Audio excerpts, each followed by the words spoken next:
అవిద్యానామంతస్తిమిరమిహిరద్వీపనగరీ జడానాం చైతన్యస్తబకమకరందశ్రుతిఝరీ దరిద్రాణాం చింతామణిగుణనికా జన్మజలధౌ నిమగ్నానాం దంష్ట్రామురరిపువరాహస్య భవతి. శుక్లాంబరధరం విష్ణుం శశివర్ణం చతుర్భుజం ప్రసన్నవదనం ధ్యాయేత్ సర్వవిఘ్నోపశాంతయే. వందే గురుపదద్వంద్వమవాంగ్మానసగోచరం రక్తశుక్లప్రభామిశ్రం అతర్క్యం త్రైపురం మహః. నారాయణం నమస్కృత్య నరం చైవ నరోత్తమం దేవీం సరస్వతీం వ్యాసం తతో జయముదీరయేత్. శ్రియం సరస్వతీం గౌరీం గణేశం స్కందమీశ్వరం బ్రహ్మాణం వహ్నిం ఇంద్రాదీన్ వాసుదేవం నమామ్యహం. సమస్త సన్మంగళాన్ని సంతు. మళ్ళీ కొద్ది రోజుల విరామం తర్వాతే తొందరగా ఇక్కడ కలుసుకోగలిగాం. అంబికా దర్బార్ బత్తివారి సహజంగా ఈ బత్తే మనకు వెలుగుతుంది, కానీ ఇంకా చాలా సంస్థలున్నా మొత్తం మీద అంబికా వారి సర్వలోక జగదంబికా దివ్యానుగ్రహంతో మనం ప్రారంభించుకున్న అష్టాదశ పురాణాల్లో ఇది 15వ పురాణం. అగ్ని పురాణం కూడా ప్రారంభిస్తున్నాం. ఇది పూర్తయితే ఇంక కేవలం 3 ఉన్నాయి. ఆఖరిని స్కాంద పురాణంతో పూర్తి చేస్తాం. ఎందుకంటే స్కాంద పురాణం ఇంచుమించుగా మహాభారతం ఎంత ఉందో అంతుంది. మహాభారతం 107,000 శ్లోకాలు అయితే దాదాపు అంత సంఖ్య ఉంది, కొద్ది తేడాలో.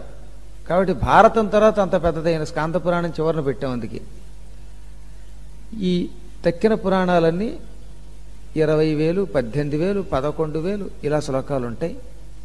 అగ్ని పురాణం కూడా 12,000 శ్లోకాల పురాణం. చాలా అద్భుతమైనవి ఉన్నాయి. కాకపోతే ఇందులో ఉన్న కొన్ని కథలు అంటే కూర్మావతారం, వరాహావతారం, నృసింహావతారం, మహాభారత, రామాయణ కథలు ఉంటాయి. అవి ఇంతకు పూర్వం మనం చెప్పుకోవడం వల్ల అటువంటి కథలు వచ్చినప్పుడు మాత్రం వాటిని వదిలేస్తున్నాం. ఎందుకంటే యథాతథంగా క్షీరసాగర మథనం మొదలైన కథలు మనం చాలా పురాణాల్లో చెప్పుకున్నాం. అదే ఉంటుంది గనక తక్కిన కథల్ని చెప్పుకుంటాం. ఇదివరకు పురాణాల్లో వచ్చిన కథల్ని వదిలేస్తున్నాం. ఎందుకనంటే చరివిత చరణం కనుక శ్లోకం కూడా మార్పు లేకుండా అలాగే ఉంటుంది. పాలసముద్రం చిలకడం, లక్ష్మి పట్టడం ఇవన్నీ మనం ఇంతకు పూర్వం దాదాపు అన్ని పురాణాల్లో ఎలా విన్నామో ఇందులో కూడా వస్తాయి. అటువంటివి తీసి తక్కినవి. ఇందులో జ్యోతిష్ శాస్త్రం మీద బాగా దృష్టి పెడతాడు. అసలు వాస్తు అంటే ఏమిటో చెప్పాడు. ఇవాళ ఈ వాస్తు పండితులను బోర్డు పెట్టుకున్న వాళ్ళు, జ్యోతిష్ శాస్త్రం నేర్చుకున్న వాళ్ళు, వాళ్ళందరికీ కూడా కనువిప్పు కలగజేస్తాయి ఈ జ్యోతిష్ శాస్త్రం. అసలు జ్యోతిష్ శాస్త్రం ఇది. ఇటువంటివి తెలియకుండా ముహూర్తాలు పెట్టిన వాళ్ళ వల్ల చాలా ఆర్థిక నష్టం కూడా పోతారట కలియుగంలో. ఆ మాట కూడా రాసేశాడు ఇందులో. అంత అద్భుతంగా ఇందులో జ్యోతిష్ శాస్త్రం గురించి దాదాపుగా ఒక 50-60 సర్గలతో కూడినటువంటి ఘట్టం ఉన్నది. 347వ పేజీలో 121వ ప్రకటన అంతా జ్యోతిష్ శాస్త్రమే. తర్వాత కాలగణనం 124వ అధ్యాయం 359వ పేజీ ఏమో జ్యోతిష్ శాస్త్ర సారం. వీటిల్లో నానా యోగాలు కూడా చెప్పారు 123లో. అసలు నక్షత్ర నిర్ణయం ఏమిటి, ఈ బలం ఏమిటి, స్థాన విశేష గ్రహఫలం ఏమిటి, రాశి ఫలితాలు ఎలా ఉంటాయి, ఇవన్నీ వరస పెట్టి ఏకధాటిగా చెప్పిన దివ్య పురాణం ఇది. అందుకే ఈ పురాణం వింటే కాలప్రభావం నుంచి బయటపడతాం. పురాణములన్నీ ఇంచుమించుగా నైమిషారణ్యంలో జరిగే. ఒకప్పుడు అలాగే నైమిషే హరిం ఈజానా ఋషయ సౌనకాదయ తీర్థయాత్రా ప్రసంగేన స్వాగతం సోతమబ్రువన్. ఒకప్పుడు నైమిషము అని పేరు కలిగిన ఒక దివ్యారణ్యంలో ఈ 18 పురాణాలు వింటున్న సౌనకాది మహర్షులు సోత మహర్షిని ఇలా అన్నారు. ఆయన అనేక తీర్థయాత్రలు చేస్తూ అక్కడికి వచ్చినవాడని చెప్పుకున్నాం మనం. తీర్థయాత్రలు బాగా చేసిన వాడైతేనే పండితుడు అవుతాడు. గుర్తుపెట్టుకోండి, పురాణం చెప్పాలంటే ఇటు గ్రంథ పాండిత్యంతో పాటు క్షేత్రమహిమ కూడా తెలియాలి. ఇప్పుడు మనం అంబికాదేవికి విగ్రహం ఇలా ఉంటుంది, ఫలానా తోట ఉంది అని చెప్పాము అంటే అవన్నీ చూసి వచ్చిన మూలాన. ద్వారకలో ఉంది, అంత పూర్వం ద్వాపరయుగంలో, మళ్ళీ కలియుగంలో ఇక్కడ వస్తుంది అని చెప్పడానికి అథారిటీ ఏంటి? పుస్తకంతో పాటుగా ఆ క్షేత్రం కూడా అంత పూర్వం చూడటం వల్ల. అదే మనం కేవలం పుస్తక పాండిత్యం నుండి క్షేత్ర మహిమ తెలియకపోయినా, క్షేత్రం తెలిసి పుస్తకం తెలియకపోయినా, అంటే శాస్త్ర పాండిత్యం లేకపోయినా మనిషికి కొంత శక్తి తగ్గుతుంది. సూతుడు ఇటు తీర్థయాత్ర మహిమ తెలిసినవాడు క్షేత్ర దర్శనం ద్వారా. సరేగా శాస్త్ర పాండిత్యంలో సూత మహర్షిని ఎవ్వరూ మెంచలేరు. ఈ సృష్టిలో ఎంత గింజుకున్నా మేమంతా కూడా ఆ సూతుడు వేదవ్యాసుడి యొక్క కాలి ధూళి అనుకుంటాం. ఇంత కష్టపడి చెప్పినా, ఇంత పాండిత్యం ఉన్నా. ఎందుకంటే వాళ్ళు అపరావతారాలు. ఇది కలియుగం అవ్వడం వల్ల వాళ్ళ పాదపద్మాలు ఆశ్రయించి వాళ్ళని తలుచుకుని మనం జ్ఞానం పొందుతున్నాం. అంతే మనకు ఉన్న అదృష్టం వాళ్ళని తలుచుకోవటమే. కాకపోతే మీరు కూడా అదృష్టవంతులే. ఏదో ఒక వంకతో ఒకనొక గురువుని ఆశ్రయించగలిగారు. ఆనాడు వ్యాసుణ్ణి సోతాది మహర్షులు ఆశ్రయించారు. ఆ వ్యాసుణ్ణి మీరు పొందలేకపోయినా వ్యాసుడి అపరావతారాన్ని మీరు ఆశ్రయించగలిగినందువల్ల మీరు అదృష్టవంతులయ్యారు. ఇంకా జగత్తులో జన్మము అంటే కొంతమంది కారణ జన్ములు ఉంటారు. అందులో కృష్ణ గారు, ఆయన నిజంగా కారణ జన్ముడు.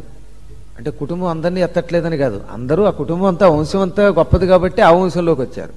కానీ ఒక వ్యక్తి గొప్పతనం దాన్ని గుర్తించడంలో ఉంటుంది. ఆవేదనతో అమ్మవారి కథ వినాలి అనే ఒకనొక ఆర్తిభక్తి అంటాం అన్నమాట దాన్ని. ఆయన 96లో ప్రశ్నించగా దేవీ భాగవతం ఇక్కడ 40 రోజులు చెప్పుకోవడం జరిగింది. అందులో ఉన్న మిగతా పురాణాల విషయం కూడా విని అష్టాదశ పురాణాలు లోకానికి అందించాలి అనుకోవడం ఆ మహత్తరమైన కార్యక్రమం. ఇంత కొంతకాలం పట్టినప్పటికీ మొత్తం మీద అప్పుడే 15వ పురాణానికి వచ్చామంటే గ్రాండ్ సక్సెస్ కింద లెక్క. ఎక్కడో కానీ అరుదనమాట, అవదు. ఒక్క నైమిషారణ్యంలో మాత్రం జరిగింది. తర్వాత చాలామంది ప్రయత్నించి ఎందుకో తెలీదు విఫలులయ్యారు. మహానుభావుడు ఒక ఆయన ఉన్నాడు, హరిశర్మ గారని, హరిద్వార్లో ఉండేవాడు. ఆయన 18 పురాణాలు ఒక క్షేత్రంలో చెప్పాలనుకున్నాడు. ఆయన ఎందుకో 6 పురాణాలు చెప్పాక ఆయన కాలం చేశాడు. ఇలా చాలా గీతా ప్రెస్ వాళ్ళు రాసుకొచ్చారు. 18 పురాణాలు చెప్పకుండా చెప్పాలనుకున్న పౌరాణికులు చచ్చిపోయేవారట. ఏమిటో పౌరాణికులు పోవడమే 18వ పురాణం అయ్యేలోపు. కానీ వేదవ్యాస మహర్షి ఆశీర్వచనం వల్ల నేను మాత్రం ఈ 18 పురాణాలు ఓ 30-40 సార్లు చెప్పేదాకా పోను, మీరు వదలమన్నా వదలను. అంచేత నాకు అది ఆశ్చర్యమే. ఆయన అన్నాడు అంతే, వేదవ్యాసుడు నన్ను ఎప్పుడో నా చిన్నప్పుడే ఆశీర్వదించాడు. మీకు చెప్పినా మీలో భక్తులు నమ్ముతారు, తక్కిన వాళ్ళు నమ్మపోవచ్చు. నేను శ్రీశైలారణ్యాల్లోనూ చూశాను, హిమాలయ పర్వతాల్లోనూ చూశాను. పరమ నీలమేఘఛాయ శరీరుడు 2-3 తాడి చెట్ల పొడుగు ప్రమాణంలో ఉన్న వేదవ్యాస మహర్షిని ఇవాళ మళ్ళీ చెబుతున్నా మీకు. ఎర్రని జడలతో ఉన్న మహానుభావుడు, చాలా నీలంగా ఉండేవాడు ఆయన. ఆయన ఆశీర్వచనం దైవానుగ్రహంలో పొందడం జరిగింది. అప్పుడే నాకు తెలుసు పురాణాలు చెబుతానని. కానీ ఇన్ని పురాణాలు అయ్యేదాకా ఏనాడు మీకు ఆ దివ్యానుభూతి చెప్పలేదు. ఇవాళ చెబుతున్నా, అందువల్ల చెబుతున్నాను కృష్ణ గారు కారణ జన్ములు అని. అది ఆయన ద్వారా అవుతుందని కూడా నాకు ఏనాడో తెలుసు. ఆ ప్రయత్నం కూడా సఫలీకృతం అవుతోంది. 18వ పురాణం అయ్యాక కృష్ణ గారు మీ అందరికీ చెప్పారు కదా, గురువు గారికి గండపెండేరు వేస్తామని. ఆ గండపెండేరు సత్కారం, గజారోహణం కార్యక్రమాలు అప్పుడు చూద్దాం. అదొక అద్భుతమైన యాత్ర అన్నమాట. బహుశా మానవ జీవితంలో మళ్ళీ నైమిషారణ్యం మనకి ఇక్కడ వచ్చింది. నేను ఎక్కడ కూర్చున్నానో అక్కడ సరస్వతి వచ్చింది. ఇక్కడికేమో ఈ జగదంబ పటం రోజు రోజు కొత్త కొత్త మార్పులతో సౌందర్యంతో వస్తున్నది. విగ్రహ ప్రతిష్ఠ నాటికి ఇన్నేళ్లలో దసరా పూజలు పొందుతున్నప్పటికీ ఎంత తేడా వస్తుందో చూడండి మీకు. అదే విగ్రహం, పోనీ కొత్త విగ్రహం పెడుతున్నారా, కాదు. కానీ ముఖంలో మాత్రం నానాటికి అమ్మవారు వచ్చి కూర్చుని ఆ కళలు చూపించేస్తుందన్నమాట. దివ్య కళ, జ్యోతి కళ, మహాకళ, అత్యద్భుతమైన తేజస్సు అనమాట. కోటి సూర్య ప్రభా భాసమాన కోటి చంద్ర సుశీతలయ్యి మొన్న విజయదశమి నాడు అమ్మవారు దర్శనమిచ్చింది. ఆనాడు పులకించిపోయి గంటన్నర ఉపన్యాసం చెబితే అక్కడ వాళ్ళు అన్నారు, ఇన్నాళ్ళయింది కుర్చీల్లో మేము కూర్చోవడం లేచిపోవడం కానీ ఎవడు చెప్పినా వెళ్ళలేదండి, ఈ రోజే మొత్తం విన్నామండి అని. వెంటనే అక్కడ ప్రసాద్ గారు ఉంటే, అంబికా ప్రసాద్ గారిని, అయ్యా ఈ దేవీ భాగవతం అక్కడెక్కడో చెప్పించను కదండి, మా గుళ్ళో కూడా చెప్పించండి అంటే ఆయన తప్పక అన్నారు పాపం అనమాట. అంటే చెప్పొచ్చేది ఏంటంటే ఆ జగదంబ ముఖంలో అంత కళ ఉన్నది. అర్చనలు ఎలా ఉన్నా అక్కడికి వచ్చేటటువంటి పరమ భక్తులు, ప్రధాన భక్తులు, అధిష్టాన భక్తులు గొప్పవాళ్ళు అయితే అమ్మవారి ముఖంలో ప్రసన్నం ఉంటుందిట. తక్కిన దోషాలుంటే కొట్టుకుపోతాయి అంటారనమాట. అంచేత వీళ్ళు వెళ్ళే వాళ్ళకి మేము గుడి కట్టించామని అహంకారం కాకుండా అమ్మా అమ్మ అంటూ అక్కడ కూర్చుని భక్తితో పూజిస్తూ ఉంటే అప్పుడు అమ్మ ప్రత్యక్ష రూపంలో కనపడదటండి. ప్రేమతో ఎదురుగుండా చూస్తూ ఉంటే నా భక్తులు నన్ను ఇక్కడ ప్రతిష్ఠించారు, నన్ను చూస్తున్నారు, వీళ్ల కోసమైనా ఇందులో నా కాంతిని నింపుదాం అనుకుంటుందన్నమాట. అటువంటి జగదంబ అనుగ్రహమే ఇదిగో ఈ 18 పురాణాలు ఆనాడు సౌనకాదులు అడిగినటువంటి ప్రాజెక్ట్ అన్నమాట. సూత మహర్షి తీర్థయాత్రాచండు ఆయనతోటి దేవతల సమానులైన సౌనకాది మహర్షులు అన్నారు, ఓ సూత మా అందరికీ పూజ్యుడివి, అసలు సర్వజ్ఞత్వం అంటే నీ దగ్గరే ఉన్నది. ఏన విజ్ఞాత మాత్రేణ సర్వజ్ఞత్వం ప్రజాయతే. నీవెలాగో అన్నీ తెలిసిన వాడివి. ఆ సర్వజ్ఞత్వం మాకు రావడానికి కావలసిన కథ చెప్పు. ఏది వింటే మాకు సర్వజ్ఞానములు తెలుస్తాయో అటువంటి చెప్పు. అంటే అందులో అన్ని శాస్త్రాలు రావాలి. అందులో శాస్త్రాలు అంటే ఏమిటి? శిక్ష, వ్యాకరణం, జ్యోతిషం, కల్పం, నిరుక్తం, మీమాంస, ఈ 6 శాస్త్రాలు ఉండాలి అందులో. అందులో దేవతా సంబంధమైన ప్రతిష్టలు ఉండాలి, దేవతా లీలలుండాలి, త్రిమూర్తుల కథలుండాలి, అవతారాలుండాలి, జగదంబ విభూతి ఉండాలి.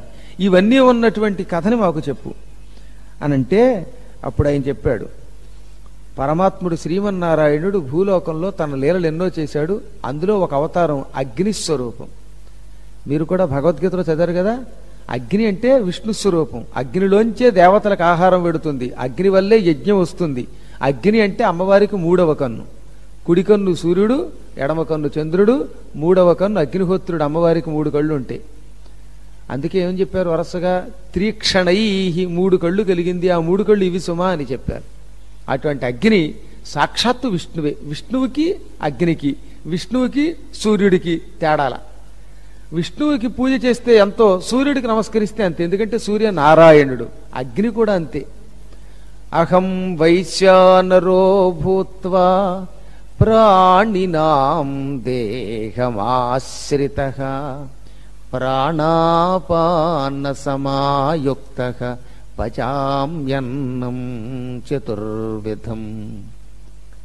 కృష్ణుడు స్వయంగా భగవద్గీతలో చెప్పాడు, నేను వైశ్వానరుడు అనే పేరుతో, అగ్నికి ఒక రూపం వైశ్వానరుడు అంటే, జాతవేదుడు, వైశ్వానరుడు, అలా అగ్నికి కూడా చాలా పేర్లు ఉన్నాయి. అందులో వైశ్వానరుడు అనే పేరుతో ఈ ప్రాణుల శరీరంలో ఉండి లోపల జఠరాగ్ని అనే పేరుతో ఉంటాడు. చతుర్విధములైన అన్నములు, మనం తిన్న అన్నములన్నీ ఆయనే జీర్ణం చేస్తున్నాడు. ఆ విష్ణుమూర్తి అగ్నిహోత్రుడిగా మన కడుపులో లేకపోతే తిన్న అన్నం జీర్ణం కాక విషమై ఆ క్షణమే వెళ్ళిపోతాం. అనారోగ్యాలకు గల కారణం ఏమిటి అంటే ఇదే, మనకి శరీరంలో జఠరాగ్ని లేకపోవటమే. అందుకే కృష్ణారాధన అన్నారు దానిని. అదిగో ఆ వెలుగుతున్న అగ్ని మొత్తం శ్రీమన్నారాయణ స్వరూపం. అందుకే అగ్నిహోత్రం వ్రేల్చి దశరథుడు ప్రాజాపత్య పురుషుడి ద్వారా పాయసం స్వీకరించి సంతానం పొందాడు. పుత్రకామేష్టి యాగంలో ఆ అగ్నిహోత్రుడి రూపంలో కనపడింది విష్ణువే. అటువంటి అగ్ని పరబ్రహ్మ. ఆయనని గురించి తెలుసుకుంటే సర్వజ్ఞత్వం వస్తుంది. అగ్ని అనే తత్వం పూర్తిగా తెలియటం మానవుడి వల్ల కాకపోయినా దానికి సంబంధించిన కొన్ని విశేషాలు మీకు చెబుతా వినండి. 2 విద్యలను తెలుసుకోవాలి అంటున్నాయి ఉపనిషత్తులు. అందులో అథర్వణ వేదంలో ముండకోపనిషత్తు ఇలా అంటోందట, ప్రతి వ్యక్తి పుట్టాక ఎన్ని తెలుసుకోవాలి? 2 విద్యలు. అందులో ఒకటేమిటి? సగుణ విద్య, రెండవది నిర్గుణ విద్య. సగుణ విద్య అంటే విగ్రహములు అన్నమాట. విగ్రహాలకి గుణం ఉంటుంది, రూపం ఉంటుంది, దానికి ఒక విధానం ఉంటుంది. మనకు కనపడతాయి. ఆకారం ఉంటే సగుణము. అమ్మవారు అనగానే మన ఇదిగో 8 చేతులు ఉన్నాయి, ఓ సింహం వాహనం ఉంది, శంఖం చక్రం ధనుస్సు ఇవన్నీ ఉన్నాయి. ఇది గుణాలు ఉన్నాయిగా. మరి కిరీటం ఉంది, ఇది కూడా ఆకారంలో ఒక లక్షణమే. వస్త్రం ఉంది. ఇలా గుణములుండి రూపం ఉంటే దానిని సగుణము అన్నాం. కానీ నిజానికి అమ్మవారికి ఒక రూపం ఉందా? ఏమీ లేదు, మన కోసం కనపడుతుంది. కానీ అలాగా ఆవిడ మళ్ళీ అన్నీ ఏమీ లేకుండా ప్రపంచమంతా వ్యాపిస్తుంది. ఇప్పుడు అగ్ని అమ్మ, వాయువు అమ్మ, ఆకాశం జగదంబ, భూమి జగదంబ, జలం జగదంబ, నేను మాట్లాడే శక్తి జగదంబ, వింటున్నాం ఆ వినికిడి శక్తి జగదంబ, ఈ పుష్పాలు ఫలాలు వాటిల్లో సువాసన రుచులు ఇవన్నీ జగదంబే. వీటన్నిటికీ రూపాలు ఎక్కడున్నాయి? గాలికి రూపమే ఉంటుంది, సువాసనకి రూపమే ఉంటుంది. కాబట్టి అమ్మవారు అసలు నిజానికి ఇవన్నిటికీ అతీతంగా అంతటా వ్యాపించిన చైతన్యము, మనందరిలో ఉన్న ఒకానొక దివ్య చైతన్యమే అమ్మవారు. అందుకే అమ్మవారికి ఆనందము అని పేరు. ఆనంద స్వరూపం. ఎవరికైనా ఆనందం కలిగిందంటే అది అమ్మే.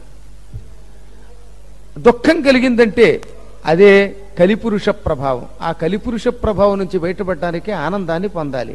కాబట్టి ఈ సృష్టిలో 2 విద్యలు ఉన్నాయి. ఒకటి సగుణ విద్య, రెండోది నిర్గుణ విద్య.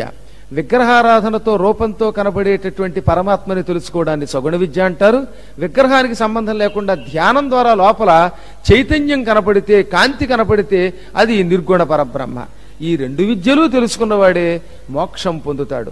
ఒకటి తెలుసుకుని రెండోది తెలుసుకోలేకపోయినా ఉపయోగంలా. ఒకప్పుడు ఇది చెబుతున్నది ఎవరు? సూతుడు చెబుతున్నాడు సౌనకాదులకు. అందుకని ఏమన్నాడు? నేను, వ్యాసుడి కొడుకైన శుకుడు, పైలుడు మొదలైన మేమందరం కూడా వ్యాస శిష్యులం బదరికా వెళ్ళాం. అహం సుఖశ్చ పైలాద్యాః గత్వా బదరికాశ్రమం వ్యాసం నత్వా పృష్టవంతః సోస్మాన్ సారమథాబ్రవీత్. మేము ముగ్గురం మరి కొంతమందిని వెంట పెట్టుకుని బదరికావనానికి వెళ్ళాం. బదరికావనంలో వ్యాసుడి ఆశ్రమం ఉందనేది బదరి వచ్చిన వాళ్ళకి తెలుస్తుంది. ముఖ్యంగా నాతో వచ్చిన వాళ్ళు చూశారు. వ్యాసుడి గుహ, గణేశ గుహ. అక్కడ వేద వ్యాస మహర్షి కఠోర దీక్షతో ఎక్కువ కాలం తపస్సు చేశాడు. అది సరస్వతీ తీరం. అక్కడికి వెళ్ళి మేము నమస్కరించాం. అప్పుడు ఆయన మాకు పురాణ సారం చెప్పాడు. వ్యాసుడు చెప్పినదే మేము మీకు చెబుతున్నాం వినండి అన్నాడు సూతుడు. అంటే ఈ చెప్పిందంతా చివరికి వ్యాసుడే చెప్పాడు సుమా, నాదేం కాదు అని చెప్పాడు. ఏమని చెప్పాట? పూర్వం అగ్నిదేవుడు మునులకు, దేవతలకు, నాకు ఏం చెప్పాడో అది మీకు చెబుతున్నాను. అగ్ని చెప్పడం వల్ల ఈ పురాణమునికి ఏమని పేరు వచ్చింది? అగ్ని పురాణం అని పేరు వచ్చింది. ఎవరు చెబితే వాళ్ళ పేరు వస్తుంది. విష్ణు స్వరూపుడు గనక అగ్ని మాత్రమే ఇంత బాగా చెప్పగలడు, సామాన్యులు చెప్పలేరు.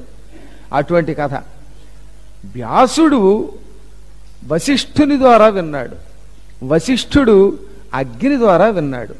అంటే ఇప్పుడు ఎవరు వరసగా మనకి క్రమం? సౌనకాదులకి సూతుడు చెబుతున్నాడు. ఆ సూతుడు ఏమన్నాడు? మా గురువు గారి దగ్గరికి వెళ్ళాం, ఆయన మాకు చెప్పాడు. ఆయన ఏం చెప్పాడు? నేను వశిష్ఠుని ద్వారా విన్నానన్నాడు. వశిష్ఠుడు ఏమన్నాడు? అగ్ని ద్వారా విన్నానన్నాడు. అంత గొప్ప పురాణం ఇది. దీనికి బ్రహ్మ విద్య అని పేరు. బ్రహ్మని, ఈ సృష్టి మొత్తము పరబ్రహ్మ స్వరూపమే. పరబ్రహ్మ, బ్రహ్మ అంటే ఈ 4 ముఖాల బ్రహ్మ కాదు సుమా. పరబ్రహ్మ అంటే సర్వవ్యాపకమైన చైతన్య స్వరూపం, కాంతి స్వరూపం.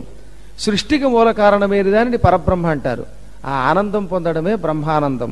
అటువంటి పరబ్రహ్మని ఈ పురాణంలో చెప్పారు గనుక ఈ పురాణాన్ని అగ్ని పురాణము అన్నారు.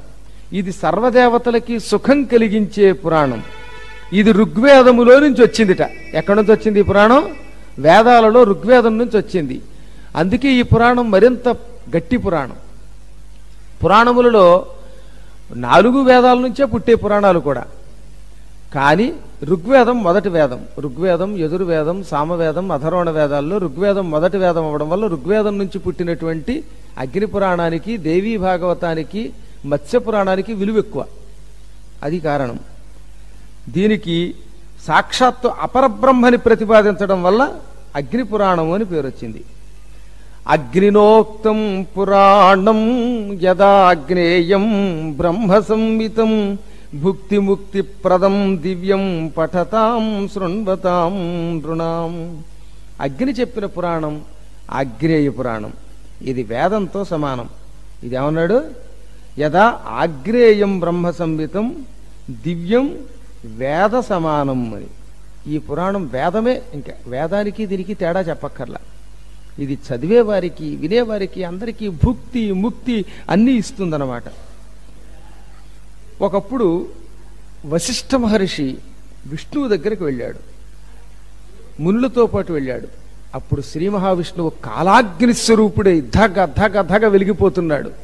ఆయన ముఖమే అగ్ని. విష్ణువు యొక్క ముఖం ఏమిటి? అగ్ని. మీరు ఎప్పుడైనా విష్ణు సహస్రనామం చదివారు కదా, అందులో ఏమని ఉంటుంది? భూః పాదవు అంటే భూమి పాదములు, యస్య నాభిహి వియత్, వియత్తలము ఆకాశతలమే ఆయనకి నాభి. స్వర్గంలో ఒక లోకం వియత్ అనమాట. అసుర నిలహ చంద్ర సూర్యౌ చ నేత్రే, చంద్రుడు సూర్యుడు కళ్ళు. కర్ణావాశాహ అంటే చెవులు దిక్కులు. శిరోద్యౌ తలకాయి ద్యోలోకం. ముఖమపి దహనో అంటే ముఖము అగ్ని. చెప్పారా? రోజు విష్ణు సహస్రనామం చదివేవాళ్ళు ఎవరు ఉన్నారా ఇందులో? ఉంటే వాళ్ళకి తెలుస్తుంది. ధ్యాన శ్లోకంలో ముఖమపి దహనో యస్య వాసోయమబ్ధిం అంతస్థం యస్య విశ్యం సురనరఖగో భోగి గంధర్వ దైత్యై చిత్రం రం రమ్యతే తం త్రిభువన వపుషం విష్ణుమీశన్నమామి. అప్పుడు మనం విశ్వం విష్ణురు వషట్కారం తర్వాత ధ్యానం అయ్యాక చెబుతాం. అందులో ఏమన్నారు? ముఖమపి దహనః, విష్ణువు యొక్క ముఖము అగ్ని. అందువల్ల అగ్నికి విష్ణువుకి తేడా ఉంది. ఆయన ముఖం విష్ణువు అయితే ముఖం అగ్ని అయితే. అంచేత కాలస్వరూపంతో ధగధగ ముఖం వెలిగిపోతూ ఉండగా అగ్నికాంతితో జ్యోతిస్వరూపుడై పరాత్పర బ్రహ్మయ్యై జ్ఞానకర్మలతో పూజింపబడే విష్ణువు కనపడ్డాడు వశిష్ఠాదులకి. అప్పుడు ఆ వశిష్ఠుడు ఆయనతో ఇలా అన్నాడు, మహాత్మా, నరుడు సర్వజ్ఞత్వం పొందాలి, బ్రహ్మతత్వం తెలుసుకోవాలి, సంసారం అనే సముద్రం దాటాలి. అటువంటి బ్రహ్మను గురించి నాకు చెప్పు అనగా అప్పుడు ఆ విష్ణుమూర్తి ఇలా అన్నట్ట, అగ్నిస్వరూపుడై అంటే అగ్ని రూపంతో చెప్పాడు. నేనే విష్ణువుని, నేనే కాలాగ్ని రుద్రుణ్ణి, సర్వస్వరూపాన్ని సర్వకారణాన్ని. అంచేత మీకు విద్యాసారం చెబుతా. శ్రీమన్నారాయణుడు మత్స్యకూర్మాది రూపాలు ధరించి సృష్టిని రక్షించాడు. సృష్టి స్థితిలయాలు మూడింటికి మూలకారకుడయ్యాడు. మనువుల్ని సృష్టించాడు, మన్వంతరములు సృష్టించాడు, వంశములు నిలబెట్టాడు, పర అపర అనే రెండు విద్యలు ఇచ్చాడు. అందులో పర విద్య ఇదిగో సాక్షాత్ పరమాత్మ గురించి తెలియజేస్తుంది. ఇక అపర విద్యలో లౌకికమైన విద్యలు ఉంటాయి. ఋగ్వేదము, యజుర్వేదము, సామవేదము, అధర్వణ వేదం, శిక్ష, కల్పం, వ్యాకరణం, నిరుక్తం, జ్యోతిషం, ఛందస్సు. ఈ వేదాంగాలు ఇవి 6. కోశం, మీమాంస, ధర్మశాస్త్రం, పురాణం, న్యాయశాస్త్రం, ఆయుర్వేదం, సంగీత శాస్త్రం, ధనుర్వేదం, అర్థశాస్త్రం. ఇవన్నీ కలిస్తే అపర విద్య. అపర విద్యలో ఇవన్నీ వస్తాయన్నమాట. అంటే పైన లేవు, ఇక్కడే ఉన్నాయి ఇవి. ఇక పర విద్య అంటే ఇక్కడ ఉండదు, పైన ఎక్కడో ఉంటుంది, అది కనపడదు, చూడశక్యం కాదు విద్యకి. మీరు కళ్ళు మూసుకు ధ్యానం చేస్తే అనుభూతి వచ్చింది, అమ్మవారు కనపడింది, దానికి ఏముంటుంది రూపం? అది ఎలా చూడగలుగుతాం? మళ్ళీ కళ్ళిప్పితే ఏం కనపడదు, అనుభూతి, ఆనందం. మామూలుగా పప్పు తింటేనే రుచి ఎలా ఉందంటే రుచి చెప్పలేరు మీరు. రుచి కనపడుతుందా? అనుభవించాలి. పరమాత్మ సంబంధమైన ఆనందం అనుభూతి, అది కనపడదు. అందుకే దానిని అపర విద్య అన్నారు. దాన్ని ఏమన్నారు? పర విద్య అన్నారు. చూడశక్యం కానిది అది. దానికి గోత్రం లేదు, శాఖ లేదు, నిత్యం ఉంటుంది. పైకి ఎక్కడెక్కడికో వెళ్లే కొద్దీ కనిపించే దివ్యశక్తి అది. కేవలం భౌతికం భూలోకంలో ఉన్న విద్యలేమో అపర విద్యలు, భూలోకం దాటి వెళ్లే విద్యలు పర విద్యలు. అందుకే అమ్మవారికి పరాశక్తి అని పేరు. ఇక్కడ మన శక్తులు ఏమిటి? అపరాశక్తి. రెండు ఆవిడిచ్చేదే మళ్ళీ. అందుకే పరాపర అంటాం, విద్యా విద్య అంటాం ఆవిడ్ని. ఇంకా ఆ విశేషాలు జాగ్రత్తగా చెబుతున్నా విను. స్వామివారు లోకంలో ముందు అపర విద్యలు వ్యాపింపచేశాడు, లౌకిక విద్యలు ఇచ్చాడు. లౌకిక విద్యలు అంటే ఇక్కడ మనం బతకాలి, ఇక్కడ మనం యజ్ఞాలు చేయాలి, ఇక్కడ పొలాలు పండించాలి, జలాన్ని నిలబెట్టాలి, ఇవన్నీ లౌకిక విద్యలు. ఇవే మనకి వేదాలు చెప్పినవి. వేదములు లౌకికత్వం ఇచ్చి తద్వారా అలౌకికత్వం ఇస్తాయి. అందులో మొట్టమొదటి అవతారం ఈ భూమండలంలో విత్తనాలని వాటిని రక్షించడానికి వచ్చిన అవతారం మత్స్యావతారం. మత్స్యావతారం వక్ష్యేహం వశిష్ఠ శృణువై హరేహే అవతార క్రియా దుష్ట నష్ట్యై సత్పాలనాయహి. ఓ వశిష్ఠ మహర్షి, విష్ణుమూర్తి ధరించిన మత్స్యావతారం గురించి చెబుతా విను. అవతారాలన్నీ దేనికోసం వస్తాయి? దుష్ట శిక్షణ, శిష్ట రక్షణ కోసమే. ఒకప్పుడు గడచిన కల్పంలో, ఇప్పుడు మనం 7వ కల్పంలో ఉన్నాం కదా, ఇప్పుడు చెప్పింది 6వ కల్పంలో బ్రహ్మగారు నిద్రించాడు. దానికి ప్రళయము అని పేరు. దానికి నిమిత్త ప్రళయం అంటాం. మహాప్రళయం వేరు, అప్పుడు బ్రహ్మేమిటి మొత్తం సమస్తాలు వెళ్ళిపోతాయి. ఈ బ్రహ్మగారి నిద్ర నిమిత్త ప్రళయం. నిమిత్త ప్రళయ కాలంలో ఈ భూలోకాలన్నీ సముద్రంలో కలిసిపోయాయి. ఎంత గట్టిగా ఓ చిన్న నది విజృంభిస్తే, ఓ తుంగభద్రో, ఓ కుందు నదో, కృష్ణానదో విజృంభిస్తే మనం ఏం చేయలేం. అటువంటిది ఇన్ని నదులు ఒకేసారి పొంగిపోయేలా చేసి సముద్రంలో కలిపేస్తట భూమి అంతటిని. అది నిమిత్త ప్రళయం. ఇంకా మహాప్రళయ కాలంలో 14 లోకాలు మునిగిపోతాయి. బ్రహ్మ కూడా మునిగిపోతాడు, విష్ణు బొడ్డులోకి వెళ్ళిపోతాడు, విష్ణుమూర్తి కూడా చివరికి గాఢ నిద్రలోకి వెళ్ళిపోతాడు. అది మహాప్రళయం. ఆ జలప్రళయాన్ని అసలు చూడలేడు మానవమాత్రుడంతా కూడా. అంత భయంకర ప్రళయకాలంలో భూలోకాదులన్నీ సముద్రంలో మునిగిపోయాయి. సరిగ్గా ఆ మునిగిపోవడానికి ముందు ఇంకొక 7-3 రోజుల్లో మొత్తం నశిస్తుందనగా వైవస్వతమనువు సూర్య భగవానుడు కొడుకు. ఆయన ఎవరు కొడుకు? సూర్యుడికి సంజ్ఞాదేవికి పుట్టినవాడు. మనం మార్కండేయ పురాణంలో బాగా చెప్పుకున్నాం ఆ విషయం. ఆ వైవస్వతమనువుకి శ్రాద్ధదేవుడు అని పేరు. అంటే శ్రద్ధగా ఏ పనైనా చేస్తాడు. అసలు ఈ శ్రాద్ధములన్నిటికీ ఆ పేరు అలాగే వచ్చింది, శ్రద్ధగా చెయ్యాలని. మన వాళ్ళు పరమ పాపాత్ములైపోయి అసలు శవం పేరు చెబితే భయపడిపోయి లేనిపోని దానికి సృష్టించి పుట్టగించి చివరికి అపవిత్రం చేసి పారేస్తున్నారు. ఏ ఇంట్లో శవాన్ని పడుకోబెడతారో ఆ ఇల్లు సాక్షాత్తు వైకుంఠంతో సమానం. ఏ ఇంటి ముందు శవాన్ని తగలబెట్టేదాకా ఉండడానికి ఆస్కారం ఇస్తారో ఆ ఇల్లు మణిద్వీపంతో సమానం. ఎవడు శవాన్ని మొయ్యడానికి కూడా పెడతాడో వాడు అడుగు తీసి అడుగు వేసేసరికల్లా అశ్వమేధయాగ ఫలితం వస్తుంది. అసలు మామూలు దేవతా పూజల కంటే పితృదేవతా పూజలకు ఎక్కువ ఫలితం వస్తుంది. ఆ విషయం మనం మర్చిపోయి, అయ్య బాబోయ్ ఆ ఇంట్లో ఎవడో శవం వెళ్ళిపోయాడంట, అది అంటరాని ఇల్లంట, అసలు అక్కడ దేవుణ్ణే పెట్టకూడదట, పూజలు చేయాలట, వాళ్ళు అడ్డం కట్టాలట. ఎవడు చెప్పండి నీకు? ఏ చూపించండి, నాకు ఎక్కడన్నా చూపించే, ఏదన్నా శాస్త్రంలో ఉందేమో చూపించమని చెప్తాను. చెబితే నేను మొత్తం 18 పురాణాలు మానేసిపోతాను. మనం సొంత పెత్తనంతో అత్యంత పవిత్రమైన శివతత్వం కలిగినటువంటి శవాన్ని శవం అని చేసి చివరికి కంపు చేసి మన మతం పాడు చేశాం. అన్యమతాల వాళ్ళకి మనకి అదే తేడా. ఒకడు శవం లేస్తే కొన్ని 100 మంది భక్తితో వెళ్లి ఊరేగిస్తారు, పూజిస్తారు, అందువల్ల శక్తులు పొందుతున్నారు. మధ్యలో మనకి తెలిసి తెలియని వాళ్ళు ఎవరో వచ్చారు, ఓ 200-300 మధ్యలో కంపు చేసి పారేశారు. దాంతో ఎక్కడైనా శవం కనబడించాలంటే భయం అనమాట. నీ శరీరం ఏమవుతుంది రేపు పొద్దున్న? ఎవడైతే శవాన్ని చూసి ద్వేషిస్తాడో, దానికి వ్యతిరేకంగా మాట్లాడతాడో వాడి శవం దిక్కులేని శవం అవుతుందని చెప్పారు. చూడండి కావాలంటే ఎంత ప్రమాదకరమో అది. ప్రతి శవము ఒక శవం, అది మంగళస్వరూపం. అది వాళ్ళ మనం కూడా రేపు పొద్దున అలా మారిపోయేవాళ్ళమే. ఈ శరీరాలు ఏమన్నా శాశ్వతమా? ఇవాళ నువ్వు ఆ శవాన్ని జుగుప్సతో చూసి వెళ్ళిపోతే, దాని మీద ఒక పిచ్చమాట మాట్లాడితే రేపు నీగతే అవుతుంది, నిన్ను చూడడానికి ఎవడొస్తాడు? అందువల్ల ఇక మీదట నా భక్తులు మాత్రం గుర్తుపెట్టుకోండి, నేను ఇవన్నీ చాలా తీవ్రమైన వ్యాసాలు చక్కగా అందంగా తయారు చేస్తున్నాను పురాణ ఆధారంతో. అనుక్షణం పదే పదే అశ్వమేధ ఫలం లభేత్తన్నాడు.